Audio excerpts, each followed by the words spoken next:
السلام علیکم ورحمۃ اللہ وبرکاتہ۔ رب اشرح لی صدری ویسر لی امری واحلل عقدۃ من لسانی یفقہوا قولی۔ ایک اور نیا سلسلہ آج ہم انشاءاللہ بات کریں گے پارہ نمبر 4 سے کہ ہمیں وہ کون سے پوائنٹس ہیں جو ہمیں سمجھ آئے۔ قرآن کا آغاز اور اس پارے کا آغاز اسپیشلی ایک اتنی خوبصورت آیت سے ہوتا ہے کہ لن تنالوا البر، کہ آپ ہرگز نیکی کو اس وقت تک نہیں پہنچ سکتے جب تک آپ اللہ تعالیٰ کی راہ میں وہ نہ خرچ کریں جو آپ کو محبوب ہے۔ It's not about the quantity, it's about the quality.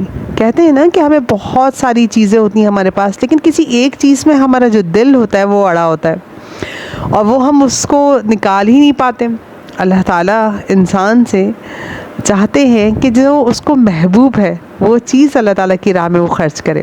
اب یہ میں اور آپ اپنے اپنے دل کو ٹٹولیں کہ ہمیں ان تمام چیزوں میں جو ہمارے پاس موجود ہیں اس میں کیا چیز ایسی ہے جو ہمیں بہت محبوب ہے۔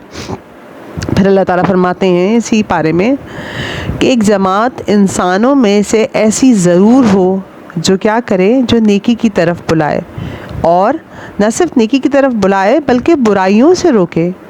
اب ہوتا یہ ہے کہ ہم ان دونوں میں سے کوئی ایک کام کرتے ہیں، یہاں تو ہم کسی شخص کو برائی سے روک لیتے ہیں یا کسی کو نیکی کا حکم دے دیتے ہیں، دونوں ساتھ نہیں کرتے۔ ہم نے ایسا بننا ہے کہ ہم لوگوں کو نیکی کی طرف بلانے والے بھی بنیں اور ان کو برائی سے روکنے والے بھی بنیں۔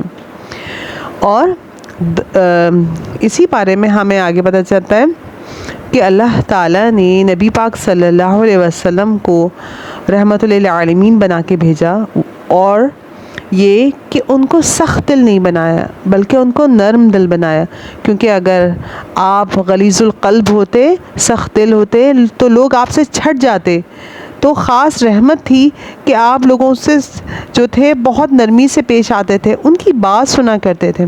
اور ساتھ ایک اور کوالٹی یہ تھی کہ رسول صلی اللہ علیہ وسلم کو جب بھیجا تو آپ وہی بات لوگوں کو آیات پڑھ کے سناتے تھے، ان کو پاک کرتے تھے، کتاب جو لائے ہیں کتاب و سنت سکھایا کرتے تھے۔